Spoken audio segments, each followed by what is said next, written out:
Hello everybody, good day to you all. Today I am talking about the Alienist season number 1, episode number 10, Castle in the Sky. This episode is directed by Jamie Payne. And here we have, this is the series finale. Everything gets wrapped up, you find out who the killer is, and things go down. Now we had Dr. Kressler, who still was mourning the loss of Mary. And Mary worked for him, but he also had feelings for her that he didn't express for a while. You could tell he cared about her, and every time he tried to attempt to say something to her, he'd draw back and go away. And you never quite understand why, either because of something happened with his past, with his parents, or because of his arm, or whatever it is that stopped him from opening up to her. He didn't do it. And you can tell from the start she was madly in love with him. Mary loved him to no end. Any moment she could stay with him was all she needed. If he touched her hand by mistake, she cherished that touch all day long. But this time, and the interesting part is, she couldn't speak. But she said so much with her expressions and through her eyes, and that's just giving credit to I'm not sure how to say her first name. Korenka Kelcher.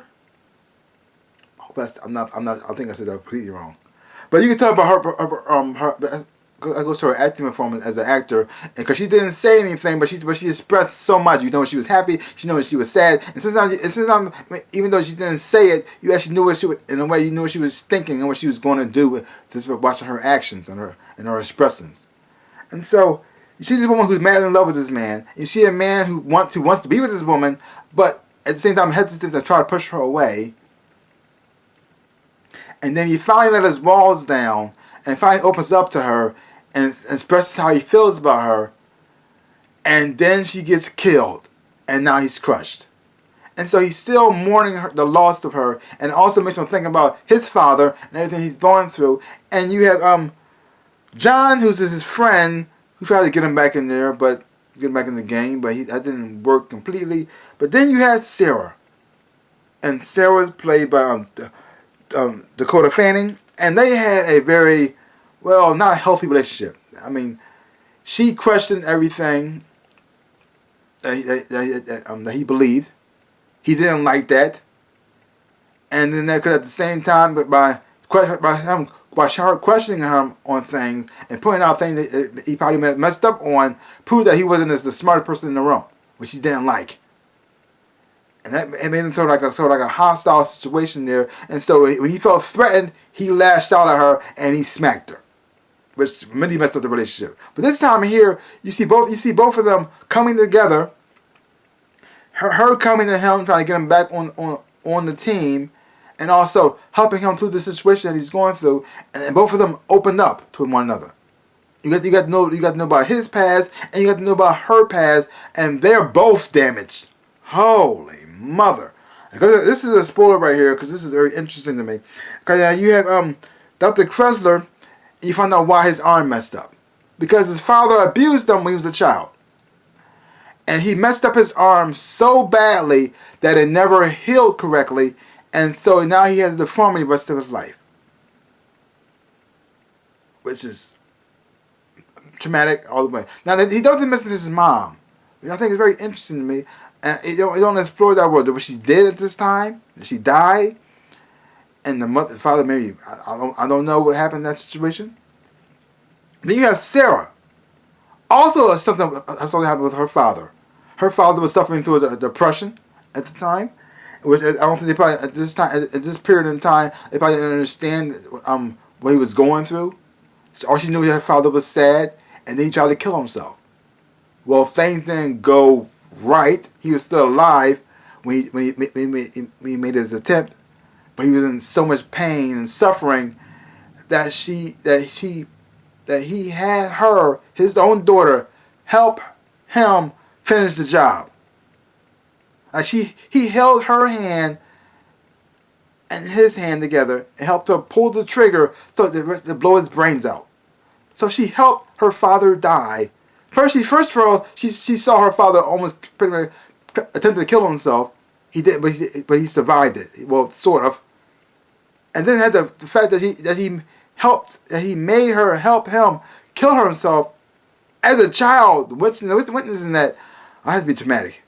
And so now, so because of that, it made her more inquisitive. Because the thing is, though, she didn't understand what was going on with her dad. So now, if she sees something that's going wrong, she got to know exactly what's happening, what's going on, why is this happening, which made her question Chrysler so much, but she didn't like. Like everybody on this show is kind of damaged in some type of way, especially this team. I mean, you have Chrysler, the abuse that he had as a child. You have Sarah witnessing her father kill himself and then being forced to help him kill himself, help him go through with it completely. Oh, and then you have John. Now John is the only person here. Well, no, he has trouble. Also has trouble with his father. But they never explored that world. They never explored what's going on there. Because for some reason, I'm getting from the way he acts and when he mentions his father, it seems like that his father was disappointed in him. Maybe because of his career, the path that he chose as an artist. It doesn't seem like I guess you're doing this time as a man's job. Maybe that could be the case, and because of that, he drank a lot and maybe slept around a lot of different women to try to fill in a void that just wasn't there. And also, they don't mention his mother either. Like all three of them had trouble with their fathers in different ways. And he's part of, and he's rich. He's rich. He's part of and his grandmother just wanted him to get married. But he's around these women who don't really challenge him at all mentally. They just come for money, and they just want to get married so they can have a husband and have babies. And he doesn't know this is not what I want. And so the thing is though, he's drawn to the darkest side of the city. Like he sleeps with prostitutes. He goes to these like dirty bars and stuff like that too. It's very interesting. Like he's part of the 1%, but he likes to hang with people who are considered the low class. He feels more comfortable there than these other people who are in his class of wealth. And then you had the brothers, the Isaacson's brothers, and they're the only Jews on the police force, and they use science to help them solve their crimes. And the best part is nobody likes them there because they're Jewish. Everybody's anti-Semitic. And so they want to kick them off there. And since they're using science, they're using their mind to help them solve crimes, and make it even more weird and out there. So that makes them a perfect team. They're the outcasts. And all the people that support them, you got Theodore Roosevelt, who sees their potential or what they can do, because he cannot trust the people on the police force because they're just as bad as the bad guys. Most of them act like thugs and a gang themselves, and so you got the people who are actually using their mind to help them solve a case, and the other people that just want to get rid of it or kill it. Like, oh. But everybody on this show, I really did enjoy the acting performances from everybody. I think they did an amazing job. I liked how they explored this world. You guys can see and find out who this killer is. And the interesting thing is Dr. Chrysler's his reaction to the killer, because the thing is though, he didn't want to catch the killer because he's a bad man and he's killing kids. Yes, he thinks that's bad. That's just stop. He's not for that. But the main reason why he wanted to go after him is to get one answer to a question is, why are you doing this? He's obsessed with killers.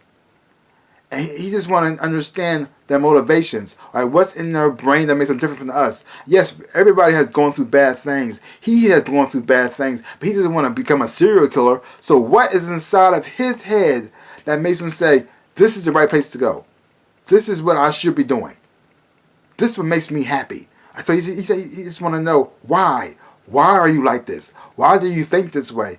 And he never got that answer, which I think is very interesting to me. Because bad things happen. People do bad things. And there's not really always an answer. It's not always just black and white. Sometimes there's a little bit of gray. Sometimes you don't get the answer. Sometimes they don't answer at all. Sometimes the person just does to do it. There is no explanation. And watching him, and I really did like how his character evolved and changed for this episode. Because he went from this one guy who just like stuck up, thinks he's smarter than everybody, thinks he knows everything, and then watch him get challenged and get humbled. And then when he lost the love of his life, he starts to realize, I don't know anything. Yes, I have gone to school. Yes, I am an alienist. And yes, I do know a lot of things. But I don't know it all. And maybe that's okay. Maybe I don't need to know it all. Maybe there's still questions and things. There can be things out there I'm just not going to understand. And watching him learn that and watching him change and grow. And even watching Sarah find her strength and facing the fact that she's has to be the only woman in the police force, and even though they look down on her, watching her rise and become like even she's even smarter than the police people who actually are the cops. And then you have John, who also changed. He cleaned up his life. He stopped drinking. He stopped sleeping on prostitutes. You actually see him start to find a detective inside of him. So he help him with the case. He even become a little bit of a leader.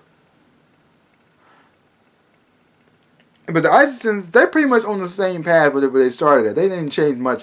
But you did get a little bit of growth with Marcus and the relationship that he had with Esther. So overall, great season. Great episode. I enjoyed all the episodes. I enjoyed this whole process and watching this team come together, find themselves, and find their way. Enjoyed it a whole lot. Leave your comments down below. Let me know what you thought about this episode of The Alienist. And did you enjoy this whole series? Because I know I sure did. If you haven't watched it, check it out for yourself. Hopefully when you watch it, you will enjoy it and have fun watching it too. So give my channel a big like, hit the thumbs up, subscribe to my channel, and share. I really would appreciate it. Also hit that little bell at the bottom so you get notified every time I make a video. So like I always say, in my dreams and in my life, I am the Ninja Rabbit. Peace out, people.